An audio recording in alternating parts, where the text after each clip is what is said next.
Psalms 103, let's go to verse 1. Oh, Lord. Bless the Lord, oh my soul, and all that is within me, bless his holy name.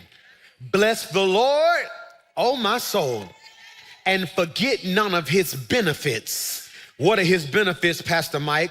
Who pardons all your iniquities, heals all your diseases, redeems your life from the pit, who crowns you with loving kindness and compassion, who satisfies your years, I can preach this one, with good things, so that your youth is renewed like the eagle. Look at your neighbor, say, neighbor, I don't know about you, but I'm too blessed to not be thankful.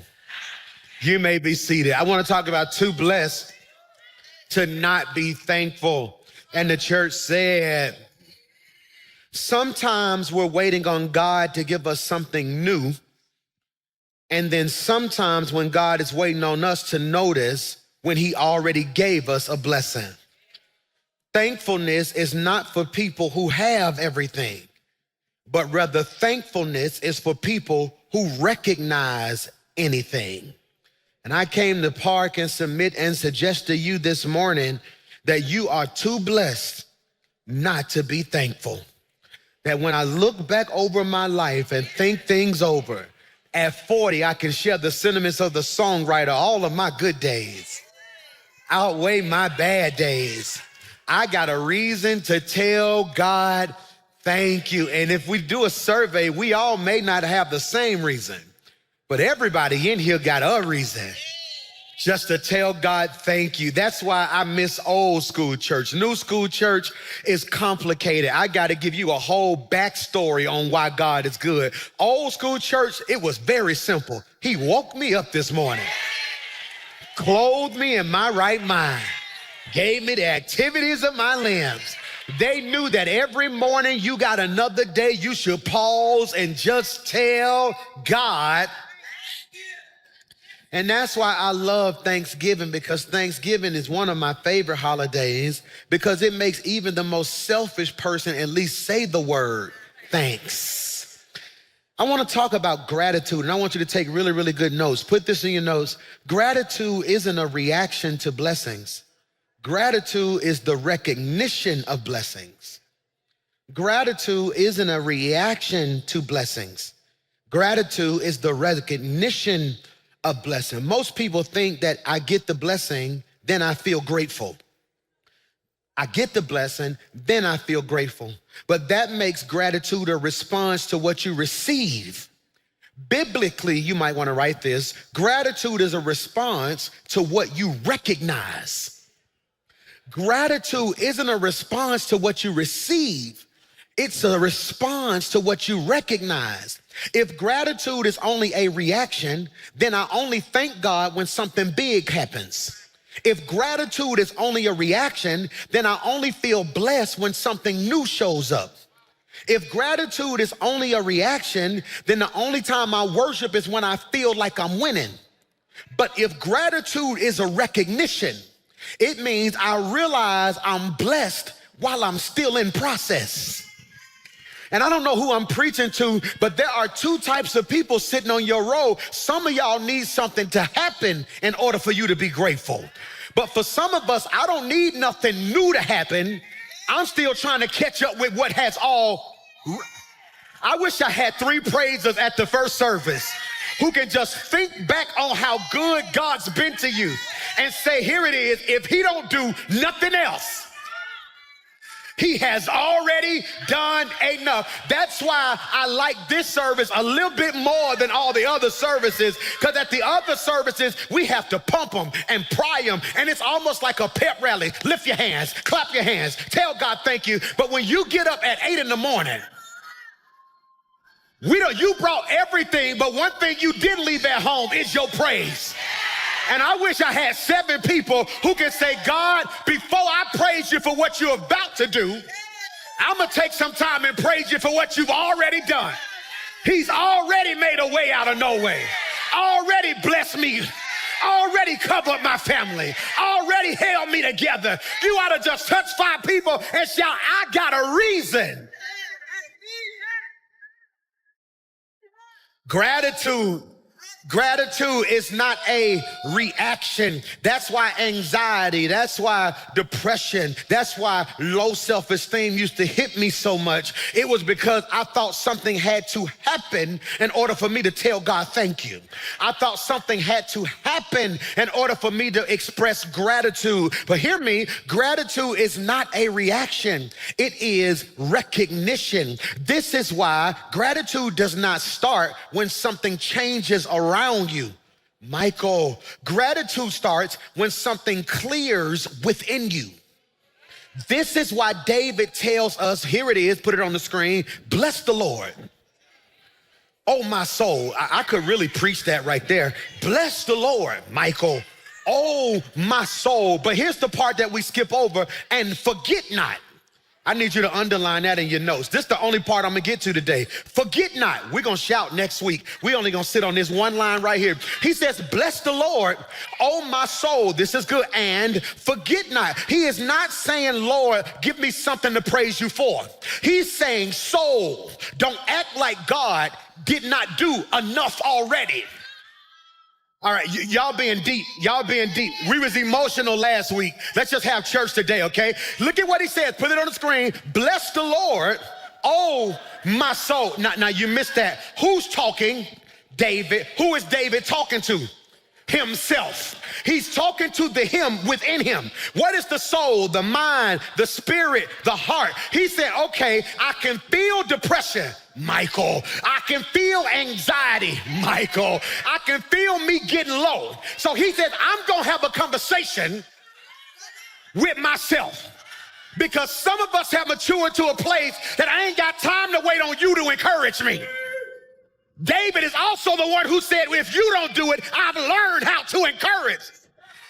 So he says, bless the Lord, Michael, oh, my soul. I ain't preaching to everybody. I'm only preaching to 3 of y'all, and I come to make an announcement that my frustration with the church is that y'all act like God ain't been good.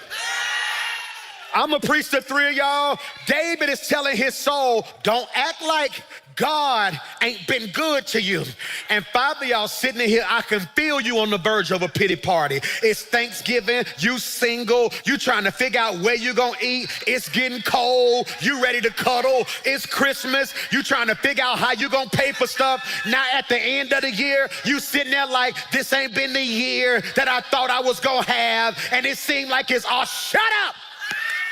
Don't act like God ain't kept you all this time. And I know you got 3 degrees and you want to take notes. I took notes last Sunday. Every now and again, I got to command my spirit to bless the Lord. I wish I had 500 people who would just give God an already praise. I'm praising him because he's already good. I'm praising him because he's already kind. I'm praising him because he already opened doors. I'm praising him because he's already kept my mind. Don't act like God ain't. Yes. He says, bless the Lord, oh my soul. All right, I can't say this at no other service, Joe. So I say it at this one. They too young at the other service. They may not know this. They rap crazy, okay? The new school rap, I like the way it feel. I just don't know what they say. It's just too fast.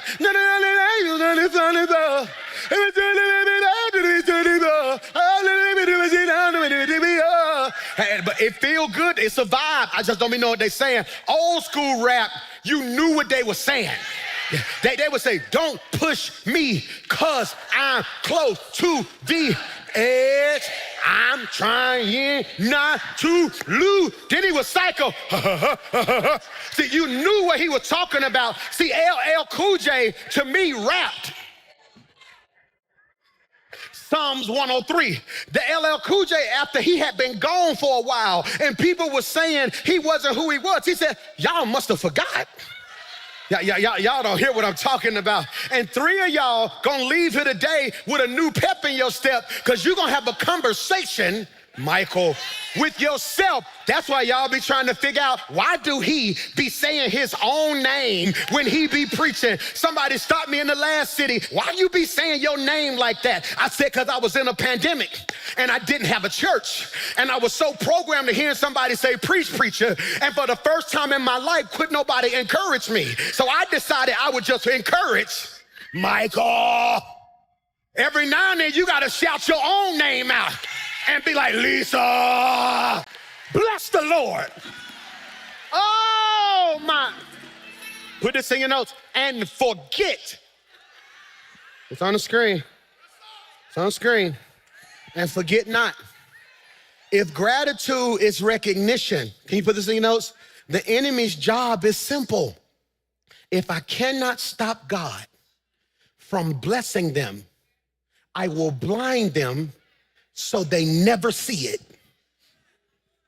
It's very simple. If gratitude is recognition, it's not reaction. That's what I'm trying to get you to realize. If you waiting to give God gratitude, then you're gonna be waiting a long time. Gratitude is not reaction, it is recognition. In other words, what I'm telling you, baby girl, is it's some good stuff around you. You just can't see it. If I cannot stop God from blessing them, I will blind them so they never see it. The enemy can't stop God from blessing you. What does he do, Pastor Mike? Is on the screen. So he attacks your memory, your focus, and your perspective to keep you from seeing, Michael, what God already did. We having church today. We having church today. The enemy can't stop God from blessing you. So he attacks your memory, your focus, and your perspective to keep you from seeing what God already did. So what does he do, PMJ? I may not get past this part today. We'll finish it this week. He attacks your memory. If he can corrupt your memory, he can control your mood. That's good right there. That's good. If he can corrupt your memory, he can control your mood. That's why Psalms 103:2 says, forget not, at the second time he says it, all of his benefits. Why would God keep telling his people to remember and do not forget if there was not a real enemy working to make them forget? Did you catch that? I want to be very clear. The devil is working overtime to get you to forget how good God has been to you. That's why your painful memories are more vivid than your good ones. That's why you remember the mean coworkers more than you remember the joy of getting a job. That's why you remember the stress of the relationship more than the bliss of the relationship. Why is that, PMJ? Because he attacks your memory. Number one, he attacks your memory through busyness. He attacks your memory through busyness. This is good. You live so fast that you never pause to process. Let's make these screens a lot bigger for the next service team, okay? So he attacks your memory through busyness. So what does that mean, PMJ? Put it on the screen. You live so fast that you never pause to process. You live so fast that you never pause to process. So what does that mean, Pastor Mike? You rush from one answered prayer to the next. I didn't do that right. I want to say that better for your notes. You rush from one answered prayer to the next problem. You don't pause to process what God has done. So God opens a door for you, and then you're on to the next situation you need him to fix, instead of stopping to realize how he just fixed what you was just stressing over. Are you hearing me today? This is really good. So hear me when I say this. Here it is. You move from one breakthrough to the next battle. So your life is blessed, but your mind is blank. A powerful biblical picture of living so fast you never pause to process is Martha in Luke 10:38-42. It's on the screen. But the Lord answered and said to her, Martha, Martha, you are worried and bothered about so many things. Look at verse 42. but only one thing is necessary.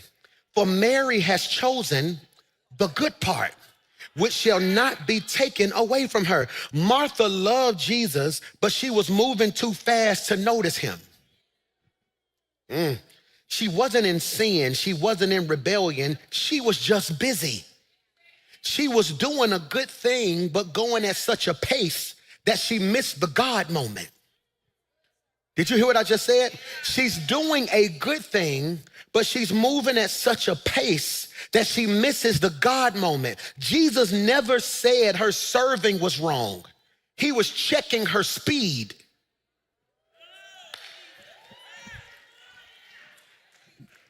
Jesus never said her serving was wrong. He was checking her speed. I'm gonna say this, and three of y'all gonna receive it if you hear me in the spirit. Your problem ain't what you doing, it's how fast you moving. I don't think you heard what I just said. Your problem isn't what you're doing, it's how fast you're moving. See, Martha represents people who, put this in your notes, pour out so much, pour out so much that they never get poured into. Let's put all of those on a separate slide next service, okay? So Martha represents people who pour out so much that they never get poured into. That can preach the three of y'all.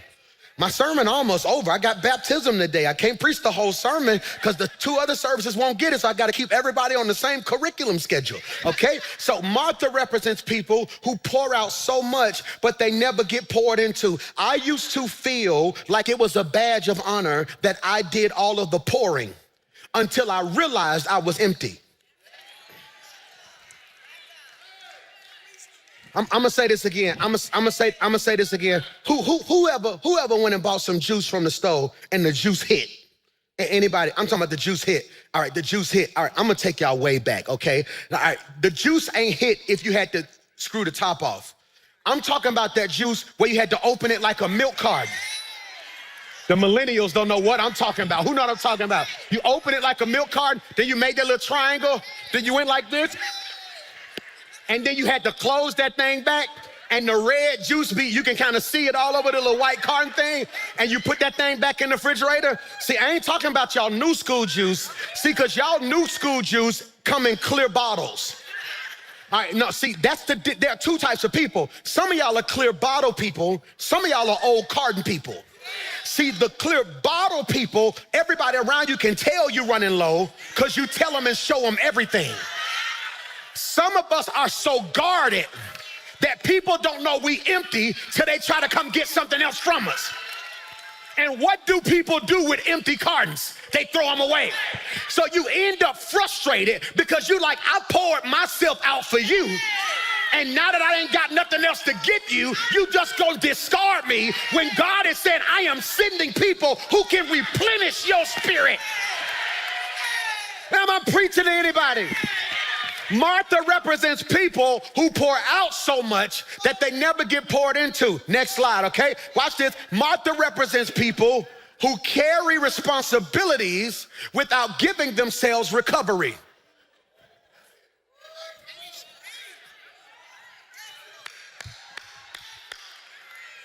Martha represents people, thank y'all so much, who carry responsibilities without giving themselves recovery. I'm gonna say this. I wish I had time to unpack all this, okay? I am so proud of you for how much you carry. But the question now has to be asked, when are you gonna recover?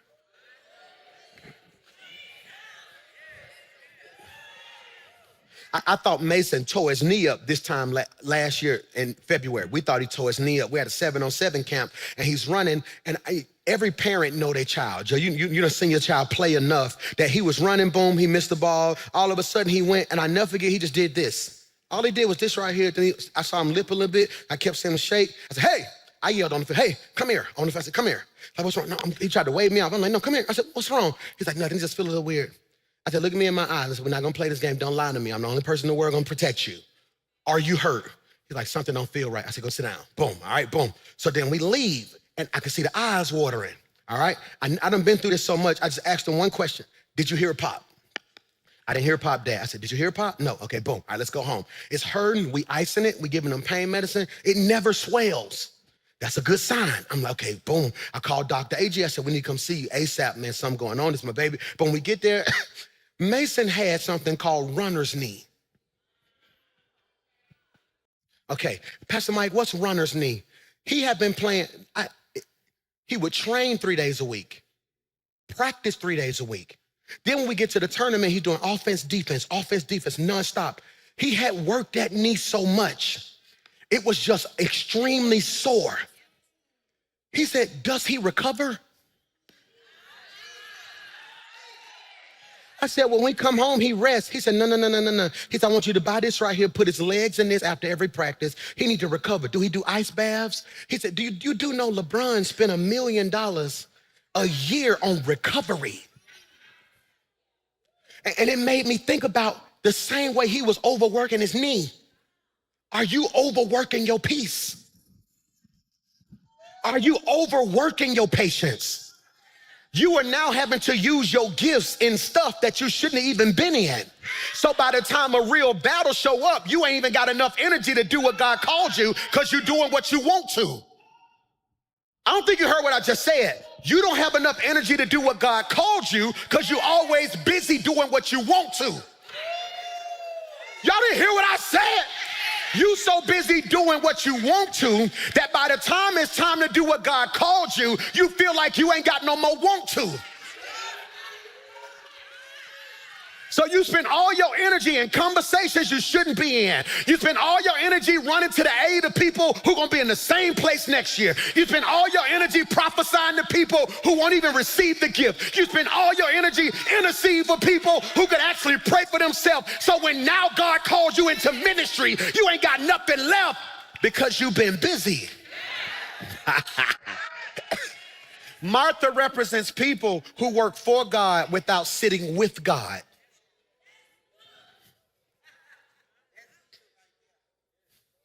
Martha represents people who stay busy, listen to me, so they don't have to feel what's going on the inside. Sometimes staying in motion becomes a coping mechanism. This is good. This is really good. Let's define coping mechanism, then I'm gonna give you my definition. The definition of coping mechanism is the habits, behaviors, or thought patterns we use to deal with stress, pain, disappointment, or pressure. Take really good notes. I only have 2 more pages.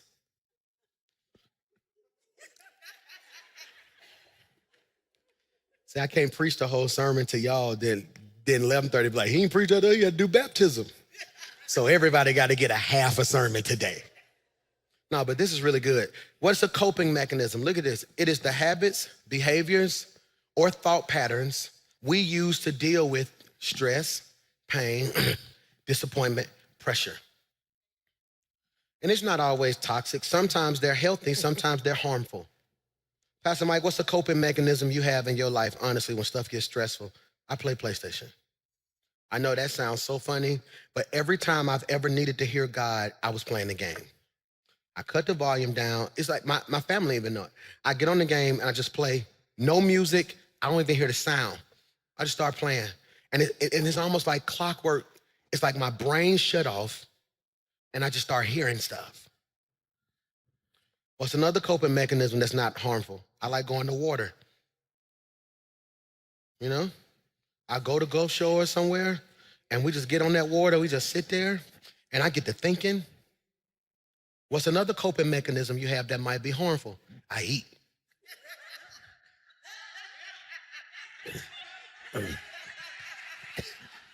I coped this week.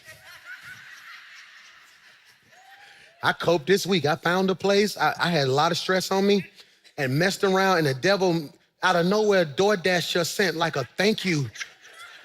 DoorDash ever just pop up on your notifications? It was just like, don't forget 15%. I was like, oh, I clicked it. And it was some type of whiskey burger place. I think that's the name of it, Big Whiskey. And they had like a goddamn chili cheese, jalapeno hot dog. Y'all ain't seen that yet? They had like a jalapeno hot dog with a special sauce on it. And I sat down, I was like, you know all the stress I'm under? That must have been God that made me. I ordered 2 of them things with some chili cheese fries. Ask me what I did when it got there. Then I go on TikTok and I see the lady eating the. So I took the chili cheese fries, put that on top of the hot dog. I squished it together. I started coping. Now let me show you what's funny. Yours may be weed.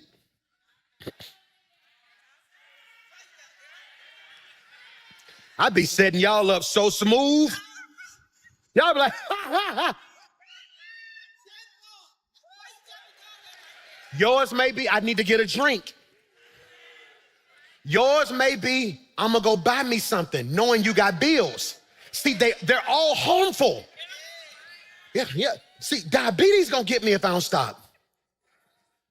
Weed is illegal. Alcohol, you can become drunk. You wasting your money to feel better when you know you got bills. We all use different things to cope. Either way, they're what we run to when life get heavy. So what's PMJ's definition? A coping mechanism is the strategy our soul adopts to survive a season it was never meant to live in permanently. That's heavy. That's heavy. A coping mechanism is the strategy our soul adopts to survive a season it was never meant to live in permanently. It's the bridge we build to get through a moment of pain, but it becomes a burden when we make it a lifestyle. You wanna know the most harmless coping mechanism I have that can become harmful? My kids. When I get low, I just love being around. Like, I can't explain the joy. I wouldn't want to do anything else in the world. Riding 3.5 hours with Mason in the van, and we go into school, and he's just in there sleep. I just watched him sleep. I had fun just watching him sleep. Just watching this big old boy. I started going through my phone like, how did this little dude become this big old boy? And you just start going through your phones and going through different things like that, and you're looking at stuff. So then we get there, and I record everything. And he get out the van and we walk in, and then we get there, he just walking around like, Mace, looking at, we looking at the college stuff, and we get to the football thing and we get to the line. And so now I'm teaching him how to be independent. I said, when we get to that table, I'm not talking. You got to talk. They're going to ask you, you stand there, you do so-and-so. I'm going to stand over here. You tell me, hey, Mason McClure, got my father with me, got Kawan Mitchell with me, so-and-so, so-and-so. We get our little name back. I'm just watching, and then we get on the game. See, me and like all my kids, we got different relationships. Me and Mace, we get on that game. Me and Mike, we talk bowling. Me and Xander just trip out. We went to a football game Friday. Just me and Xander just watching the game. See, that's harmless. It becomes harmful when now I override their world so I can feel good. When you in their relationship too much because you scared you gonna lose them. What am I trying to show you? Anything that's harmless, if overdone, can be harm. So what am I trying to get you to realize? PMJ's definition, a coping mechanism is the strategy our soul adopts to survive a season it was never meant to live in permanently. Coping mechanisms don't always scream sin. Sometimes they whisper substitution. So technically, I'm on that game, and being on my game ain't a sin, but I am subconsciously substituting prayer for the game. The game for prayer. See, it's substitution. So what really happens is I'm unsure. So what I probably should do is go to God in prayer. But so I substitute a spiritual thing for a natural thing. So hear me when I say this, they give relief. What's the problem, PMJ? You might want to write this, but they never deliver restoration. If we don't heal what hurt us, we will normalize what numbed us. Do I need to say that again? If we don't heal what hurt us, we will normalize what numbed us. Here's a word for someone. Put this in your notes, it's very deep. Slow down. Slow down. Slow down. I took those 8, 9 weeks off of church, off of life, really. I want to slow down. My baby's healthy. I said, you know what? God, I'm gonna practice it before I preach it. I said, I'm gonna slow down. What if you lose money? I'm gonna slow down. God will restore it. What if you ain't hot by the time you get back? God will restore it. What if ain't no members left? God will restore it. I'm not gonna make y'all my coping mechanism. So what does slowing down mean, Pastor Mike? Put this in your notes. Slowing down means refusing to live at a pace that constantly outruns your peace. Slowing down means I refuse to live at a pace that constantly outruns my peace. Jill, I had to fix that. I was always on to the next Goliath. God would bring me out of something, then I'd just get into something else. God would open a door, then I get in something else. God would help me get over this mountain, I would run to another one. And after a while, I never forget my friend Pastor 83 said something to me that blessed me. He said, I think you're addicted to pain. He said it joking. He's like, I think you're addicted to pain. I said, what you mean? He said, every time I talk to you, it's like you're trying to fight something else. He was like, you'll call me and be like, boy, you ain't gonna guess this. We just got to church. And I'll be like, oh, then you'll call me back 3 days later. I'm gonna fix all of it in 5 months. Watch what God do. And I'll be like, bro, just sit still and just be grateful. He got it. Then I call him again. I'm finna change the world in 36 days. Watch this. I'm gonna baptize 500 people in 45 minutes. And he was like, bro, you always moving at a pace that moves faster than your peace. Okay, I like practical. My brother preached this way better. He'll preach this part way better. I want you to catch this. I want you to do me a favor, okay? Who's ever had a phone that was about to die? All right, put your hand down. Who's ever had a phone that's about to die and you put it on the charger? Put your hand down. Who's ever had a phone that was about to die, you put it on the charger, but the charger wasn't close to where you could sit? Who's ever had a phone that was about to die, you put it on the charger, but the charger went where you were sitting, and then you looked over at it and wanted to do something, so then you just ran over there and stood by the charger. But your legs get tired, so what you do? Take it off the charger and then try to what? Get back on your phone. Therefore, you now are caught in a cycle. Instead of slowing down and letting the phone get what it needs. That's what you're doing. You can't hop out one relationship into another one. Let your peace refuel. You can't run from battle to battle. See, when you slow down, you trade reacting for reflecting. Noise for clarity. Motion for direction. Are you hearing what I'm saying? It is choosing rhythm over rush. Are you hearing me? So you can actually receive what God is doing instead of racing past it. What's your rhythm? When I tell you I'm in this sweet spot right now, I only got one more Mohican to climb, one more mountain to climb. It's this weight demon that's on me. That's all I got to climb now, because food is a coping mechanism. When I get stressed, when I get overwhelmed, I just eat. That's who I am. So now I realize it's not just physical, it's spiritual. So now I'm dealing with that aspect of my life. Pastor Mike, why you tell us your problem? So you can feel normal. I got a good pace with my church. I got a good pace with my music. Got an incredible pace with the family. I found this sweet balance spot where me and the boys clicking, me and baby girl getting close. She mean. She like her mama, y'all. Y'all pray for she mean. I'm talking about me. I tell her, yes, I'm incredible. I tell her no. She just give me the coldest shoulder. So then I say yes. It's just, I don't know what I'm trying. I'm just catching this rhythm. You got me? I'm in a good rhythm now where on wins, I don't get too high. So on losses, I don't get too low. Are you catching the rhythm? So what I'm realizing is slowing down isn't doing less. I would not slow down because I thought that meant I wouldn't do a lot. Slowing down isn't doing less. It's doing what matters with more intention. Slowing down isn't doing less. It's doing what matters with more intention. So when I tell you to slow down, I'm not telling you to stop doing everything. I'm saying stop doing everything and start doing the right things with intention. Are you catching me? Are you catching me? I had to put somebody good over that school. That school's a distraction for me. That's not a passion of mine. You got me? I feel called to it, but it's not a personal passion.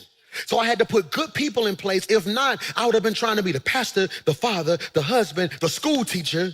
That ain't a passion of mine. Do you feel what I'm saying? So now I had to stop about a year and a half ago and realize, what do I need to do with intention? Huh? Are you catching that? I don't need to sit in staff all day talking about what's gonna be on the screen and what this gonna look like and what the video. No. I need to trust y'all to do that. We gonna lock in on this word. We gonna make the word the best it's ever been. So now instead of picking, I don't know what they singing for real on song lists. I used to sit in every staff meeting, pick every song, pick every transition, who was gonna lead it, what they was gonna wear. Sundays was that deep to me. Then I hit a sweet spot where I said, no, I'm gonna trust y'all to do that part. Because if I lock in on this word, then I can be the best God wants me to be in my area. What I'm telling you is, you may offend some people over the next 3 weeks, but you need to stop being everything to everyone and start being the right thing to the right ones. Am I saying anything that can help you? So what does that look like? I gotta go. Spiritually slowing down looks like breathing room for God to speak. Spiritually slowing down is just finding room for God to speak. I need to find room. What day is your day where you cut that phone and I need God to speak? Do not disturb. You know what? One thing I'm gonna do is on my Tuesdays, my commute to work and from work, no phone, no music. See, don't be deep. Well, I'm gonna take me 3 days to, no, you ain't got time to do it. You got kids, you got life, you got bills. Let's not play. Y'all always wanna be spiritual when it's, no, don't be, you ain't that spiritual. Let's not play that game. No, so what I'm telling you now is, you know what I'm gonna do? I'm gonna get up at 5:30 on this day. Instead of starting at 6:30, I'm gonna get up an hour early, just walk around the house, play worship music. I'm gonna try to find room for God to breathe and speak. Number two, what is it look? Emotionally slowing down looks like giving yourself space to feel and heal.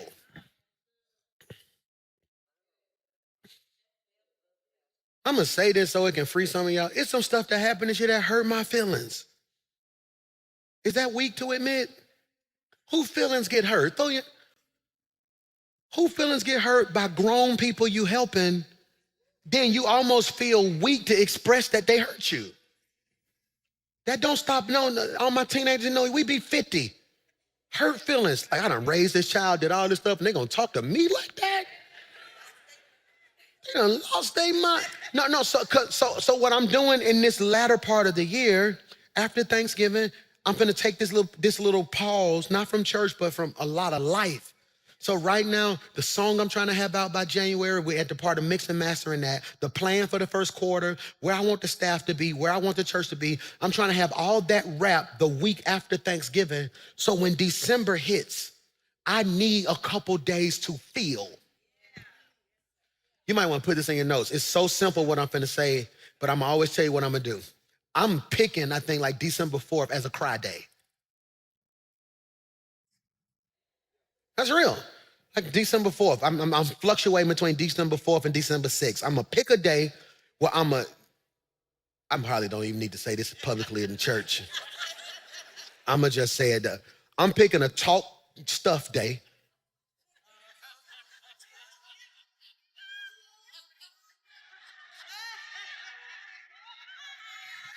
Because you gotta feel it.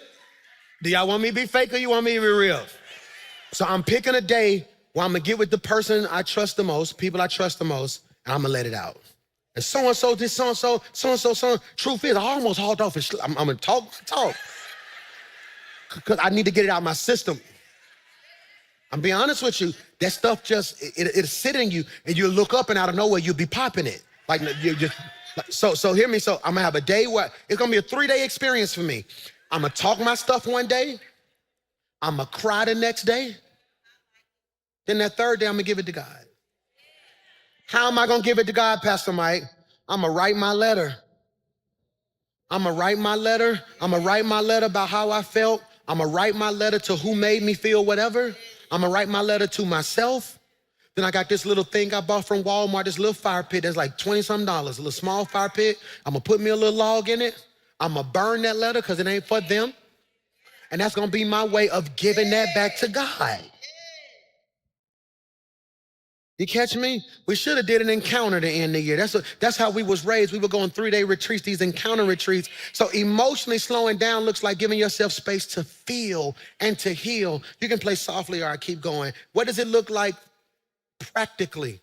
Practically slowing down looks like choosing priorities over purpose instead of allowing pressure to choose for you. It looks like slowing down, looks like choosing priorities over purpose instead of allowing pressure to choose for you. If I'm being honest, for some of us, we need to slow down because pressure is making all our picks. We always last minute. We always rushing. It's always a deadline we created. So what happens, Pastor Mike, at the last minute, the pressure makes you pick. No, I can't be with y'all right now. I gotta get this done. I gotta get. See, when you slow down, you don't lose time, you redeem it. Pastor Mike, how do I redeem time when I slow down? Because when your soul catches up with your schedule, everything gets back in focus. I don't think you realize how heavy of a statement that was I just made. I want your soul to catch up with your schedule. When that happens, everything gonna start working again. Focus, gratitude, creativity, faith, and strength. That's why those weeks I took off of church, to me, that was the first time I ever really told everybody no. Because normally when I take 4 weeks off of church, I'm still doing music and traveling. Or when I stop doing music, I'm going crazy hard with preaching. So everybody had to feel it. Management teams was mad, promoters was mad, concert venues was mad. God bless y'all. I really heard the Lord say, slow down. Slow down. If you really want to know my formula for slowing down, every time God does something that I did not expect or exceeded all my expectations, I stop. If he exceeded my expectation, that means he exceeded my maturity. So going to that award show and winning all 9 of them awards when I didn't think we was gonna get nothing really, and then having all that praise and going to this TV show and they telling you the best thing in the world. So then I'm walking through every event and they shaking my hand saying you the next big thing and you the greatest. No, I gotta stop. I'm not going back on the road so people, I can go to every city and they can tell me I'm up. So now it's feeding into my ego. No. You know what I'm gonna do? I'm gonna go home and take out trash. I'm gonna get in the carpool line. I'm gonna go dark long enough for all that praise to die so I can make sure I keep my heart and my integrity intact. You catch that? Father, I pray Psalms 103 over their life. Bless the Lord, oh my soul, and don't let us forget any of your benefits. Give us the spiritual maturity to slow down long enough for you to be everything that we need to be, God.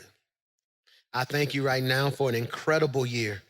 Yes, there were highs and lows, sometimes more lows than highs, but we're still here. God, I could have been dead sleeping in my grave. God, we could be outdoors, but God, you kept your hand on our life. So God, I thank you for being God and God all by yourself. All of you and none of us. It's in Jesus' name we pray, and everybody said,